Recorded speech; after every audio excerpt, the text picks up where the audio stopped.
Hello， 大家好，我是哈哈曹。前段时间就是我家发生了一件很大的小事。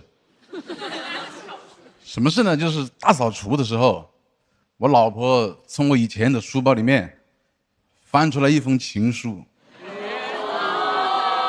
放肆，这什么表情啊？那太子就不能被人爱过是吧？当然也不是传统意义上的那种情书，是我青春期的时候有一个同桌，他问我，你是不是从来没收过情书？我说他说那我明天写一封给你，你明天呢也写一封给我。这都不像情书，这有点像是这个礼尚往来。我青春期的时候，其实没有人喊过我帅哥的，都喊我胖哥。明明班上有更胖的，但我就是被分到了胖哥这个外号。所以我觉得，应该不会真的有人给我写情书。我很担心第二天就我写了。他到时候收了我那个情书，还假装惊喜，他说谢谢你啊，胖哥，谢谢你的多情，但是我还是想把心思放在学习上。我就怕他给胖哥来这么一手，把我搞成多情胖哥了。那为了不影响他学习，那我只能转学了。到时候，我还是把人想得太坏了。这一切没有发生，第二天我就收到了这一封我这辈子唯一收到的一封情书。情书被他折成一个小方块，封面上还画了花、太阳、云朵，还用蓝色的笔写了一行小字。他说嘿嘿，他要把他说他要把蓝天白云打包送给我。写的，你说你送这个东西，是不是我就很难证明我没有收到？不实用就送些这东西。他信写的挺浪漫的，他说喜欢听我讲话的声音。你这么搞，我有点讲不下去了。你就这么搞，他们说我声音有磁性，他希望每天都能听到我的声音。你们这么搞，等一下还有个大的，我跟你讲。他还喜欢看我上课的时候趴在桌子上面睡觉，他喜欢看我那撅起来的嘴巴。他说我那嘴巴皮子干干的，不晓得亲上去是什么感觉。这是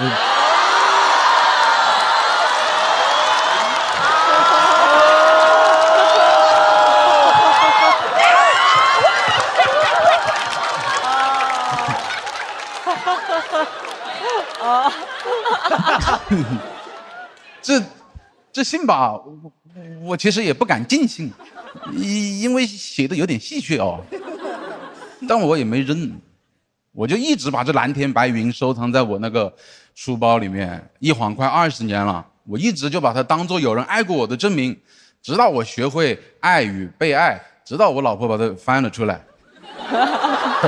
家里正搞大扫除，我的茶几那边上套垃圾袋，我老婆把那信封往那个茶几上一放，明明很小的一封信啊，我感觉发出了咚的一声。他问我这是什么东西啊？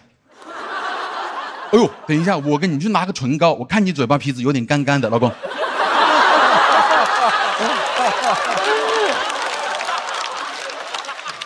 那猫抓到老鼠的时候，它不会直接吃的，它先要玩弄一番。我肯定不能跟他说实话不？我说这是我这辈子唯一收到的一封情书，这是我青春期被人爱过的证明，我肯定不能跟他讲这个不。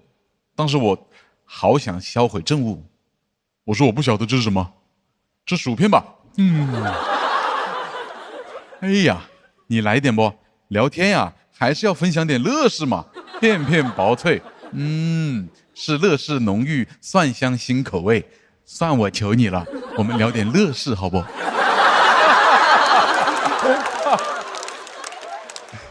后来还是他先打破了这个尴尬，他说好像是情书，我说哦，想起来了，是有过这么一封书信啊。哎，我之前还翻到过，我当时就想给它丢了，哎，没找到垃圾桶，当时真是。接着我老婆问了我一个不愧是看过70遍《甄嬛传》的女人才能问出来的问题，她当时问我啊，那这是留着还是怎么嘞？我当时第一反应是啊，还可以留着。那我想把它裱在家里面，后来意识到应该留不住了，我挺爽快的，我当着他面就撕了，我给他撕的稀碎，碎到那种我确保我晚上去翻垃圾桶也没有办法把它拼回去的那种程度。哎，我老婆好可爱，她还在边上说啊，真的撕了，不好吧？她也就嘴上说，反正人在这一动不动，也没拦着我。我觉得确实是得跟过去做个了断了。我当时意识到成年人的爱情，它早已经不是选择题了，它是证明题。我得撕毁这个我曾经被人爱过的证明，用来证明我爱他。我看我老婆那么开心，我觉得真的一切都很值得。情书而已，撕了就撕了，没事的，反正我背下来了。后来聊到这个事情，他还说：“他说你真的没有必要把它撕掉，你真的可以留着。”我也问他，我说：“那如果有一天我找到你的情书，你会怎么样？”他说：“你找不到。”我讲这篇稿子的时候，其实有顾虑啊，不是担心就是大家会觉得我跟我老婆感情不好。我最担心的就是，万一我那个同桌在电视上看到这一段啊，在那个10几年没有动静的同学群里面艾特我，他说：“哈哈哈，胖哥，你不会当真了吧？”谢谢大家，我是多情胖哥，谢谢大家。好吧，抓紧最后的投票时间，为哈哈曹的表演投出大家宝贵的一票。哈哈曹锁票通道开启。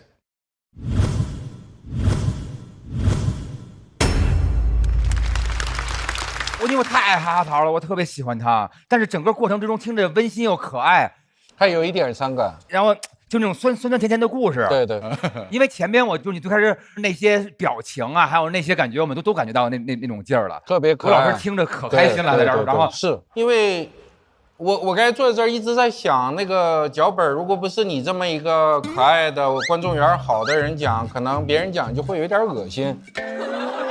但是你讲的过程中无比的和谐，特别招人喜欢。真的，我是觉得梗密度是不够的，因为你有招人喜欢的特质，这个事儿也很容易触及心灵，所以大家听得很愉快。然后刚才我跟鲁豫老师我们俩对视的时候没说，但眼神应该是一样，就觉得3灯是比较合适的。明白。4灯的话稍稍差一点，然后犹豫了半天，我觉得还是我做坏人了。所以我相信这个播出的时候，很多喜欢哈哈曹的说，哎，那个胖子又没一脸爹味儿，又没排灯，是不是讲的离他那个岁数太遥远了？哇，下一个弹幕说，跟我想的一模一样说的啊。跟大家分享一个知识，很有意思。有一首歌，大家网上可以去搜，这首歌的名字叫《冷酷爱人》，对吧？谢谢。哇 ，clever。冷酷爱人呢是有一个著名的 rapper 唱的，这个人就是哈哈曹。他是这样的，一个人跟自己的爱人之间发生了矛盾，他特别痛苦，然后就把所有的心里话跟他爱人讲。但是我这辈子没有想到，我在一首情歌里面会听到螺蛳粉这样的词啊。他写到说，我很担心电单车会什么撞到你，我坐在螺蛳粉店里面，一根烟又一根烟的抽。门口没有，室内不让抽烟的，我们长沙我们室内不抽烟的。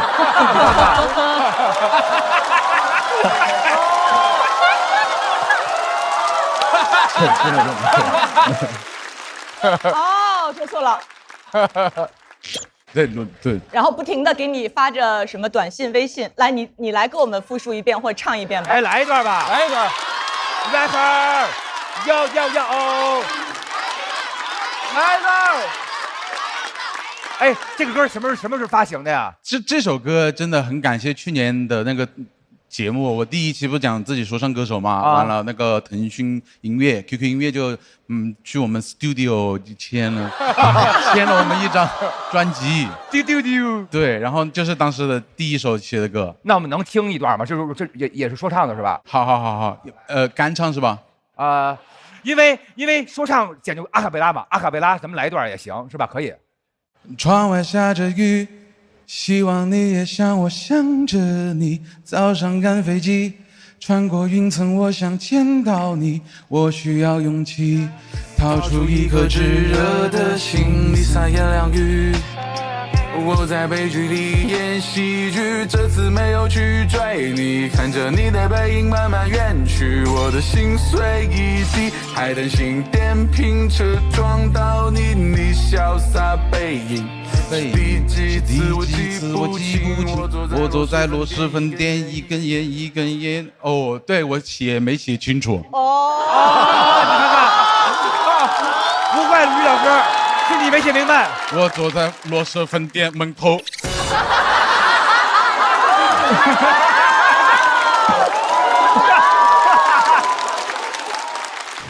今天表演完感觉怎么样？没有达到我预期的那个效果吧，可能没把它搞得最好吧。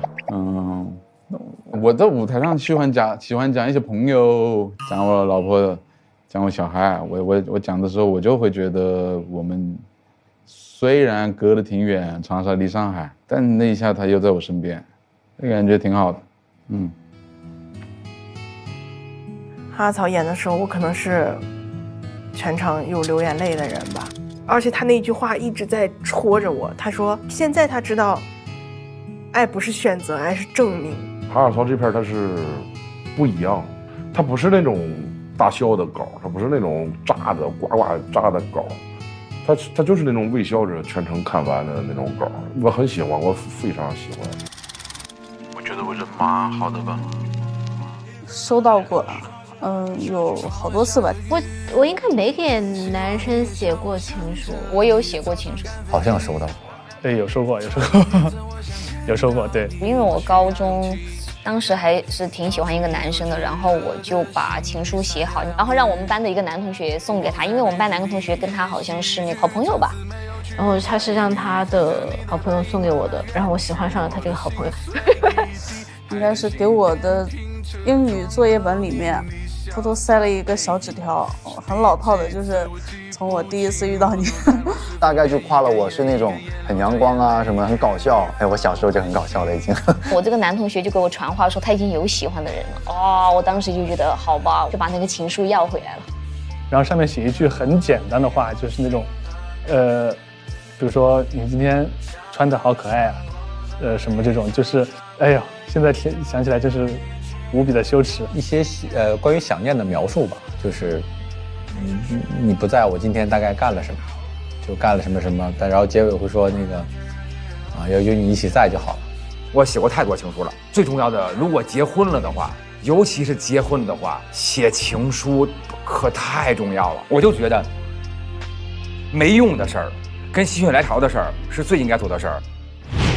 其实刚才大家展开了一个特别有趣的讨论，没有人定型过说一个演员一定要怎么样，他可以在这个舞台上有各种各样的风格，关键是不是能够打动人。来看一看哈曹在他的表演之后，他得到的票数。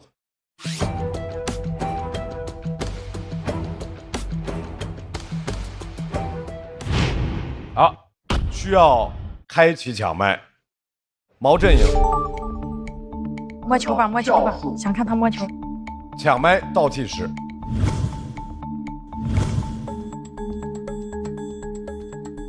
又搓小球了。站吧，哦，这么多，我天！来，有4位发起挑战。哈曹，你的选择是？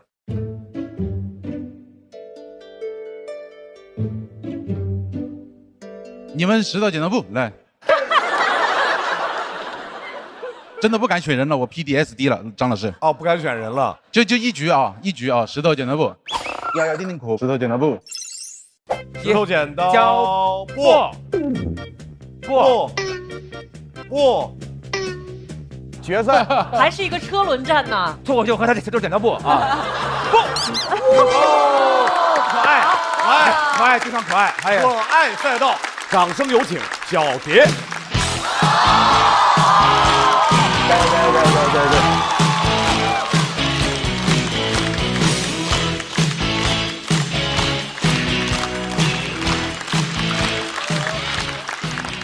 Hello， 大家好，我是小蝶啊，蝴蝶的蝶。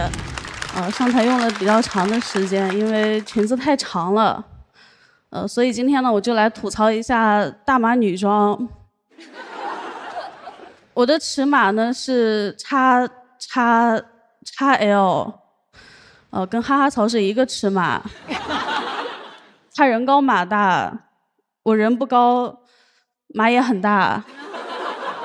其实我特别讨厌跟别人说我的身高体重，但是我发现大码女装店的店主特别不信任自己的顾客，我都下单了，还要追问我身高体重。我说156、165，智能客服变成了人工客服，问我哪个是身高，我说这个重要吗？还有一次更离谱，对面问我哦，那你是165公斤还是165斤？我去他家详情页看了一下，最大码可以穿到350斤，10XL。这个店家也太有格局了。我去问他，我说有那么多300多斤的人吗？店家说，我在你这么重的时候，我也没想到自己能长到300斤，你也不要给自己设限。同为胖子，我能理解他这种攻击性，同时我对那个10XL的衣服真的很好奇，我买回来试了一下，那个衣服版型非常的奇怪，特别宽松，我一个160多斤的人在衣中晃，但是他领口又特别紧，我一个160多斤的人被300多斤的衣服卡脖子了。我真的很好奇，一个300多斤的人脖子怎么可能比我都细呢？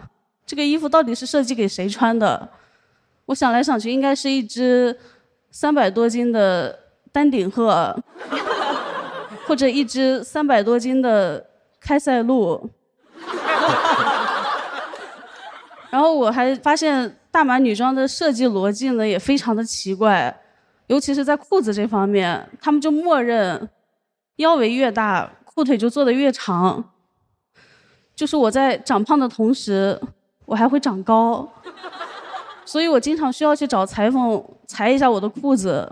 一来二去，阿姨就开始问我说：“怎么又是你啊？”我说：“裤子太长了。”她说：“那你买短的呀。”我说：“短了腰围不合适。”她说：“那你买腰围合适的呀。”我说：“我买到了。”所以我来找你裁。就慢慢我发现了，我买1条裤子可以收获4条裤腿，多出来的2条裤腿还可以再做2条裙子。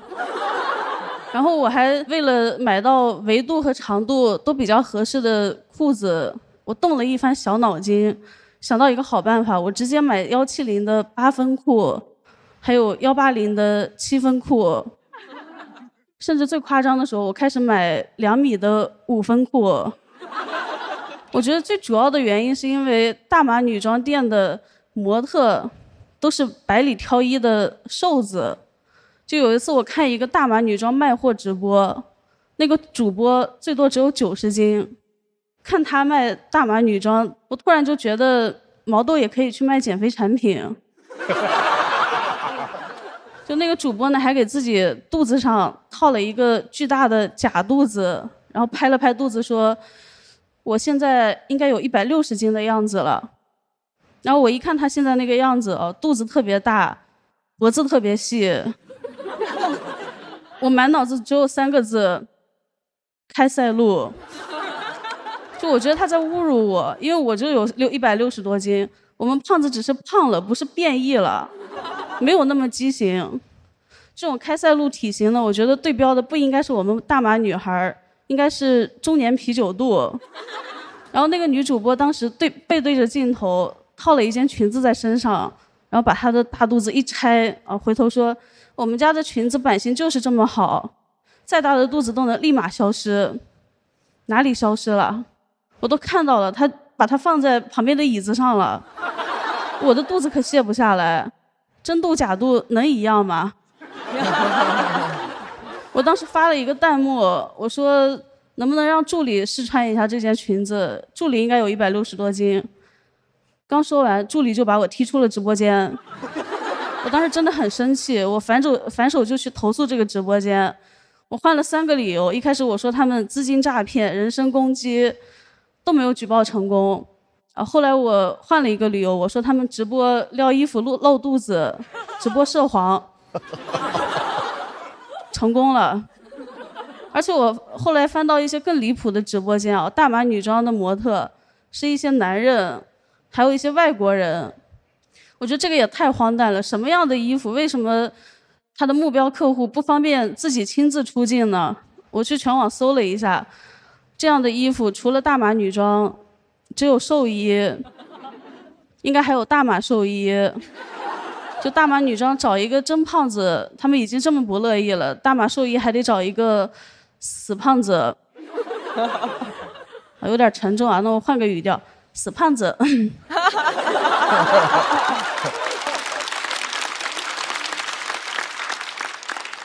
我关注了很多大码的博主，还有一些大码店主。我真的希望有一些真正的大码女孩来整顿一下这个行业。所以呢，最近我有点伤心，因为我经常买的一家大码店铺，店主突然就瘦了。他是瘦了，我很难受。就他一边卖大码女装，一边自己偷偷减肥，他背刺我。原来不是他天真。是我天真。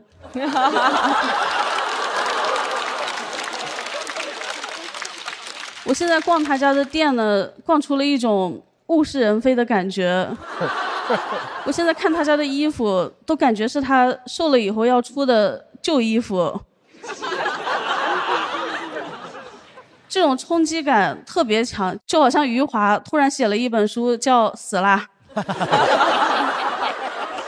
我写这个段子呢，是因为我发现好像所有的人都默认最小码就是上等码，然后还有人会一直说哦，胖了穿衣服就不好看。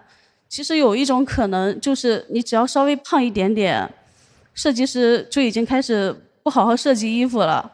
所以呢，我们不要把矛头对准自己，我们就做好自己，然后也希望那些大码商家能做好自己的衣服。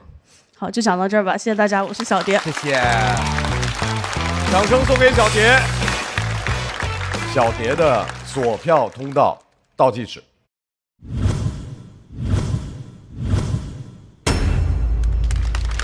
如玉老师，有一个点我想跟小蝶就是沟通一下。你昨天讲到说，你看，因为那个人他自己其实并不是大码，然后他装个假肚子，所以你觉得很愤怒。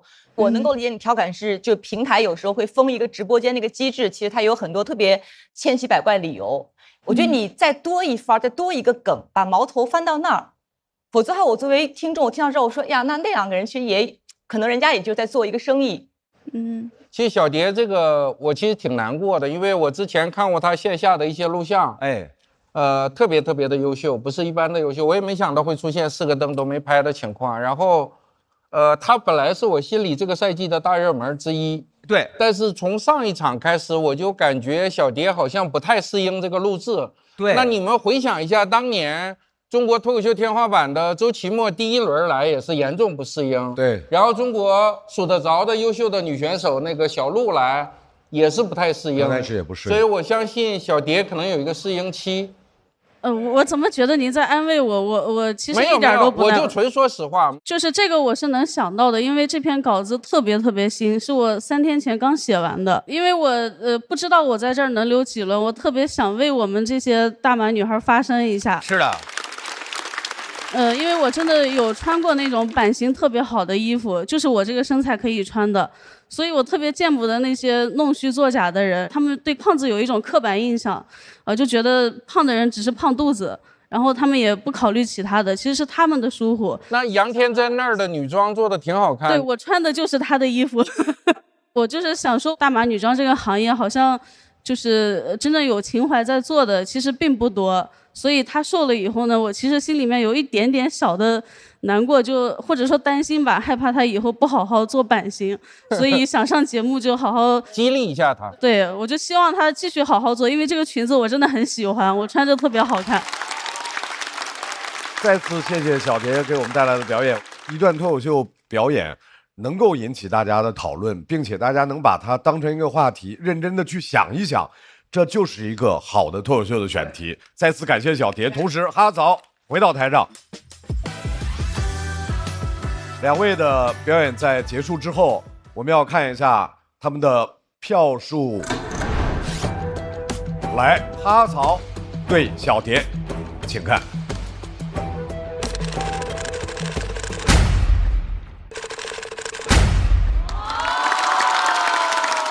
祝贺哈曹顺利晋级，小蝶还要暂时回到等待区。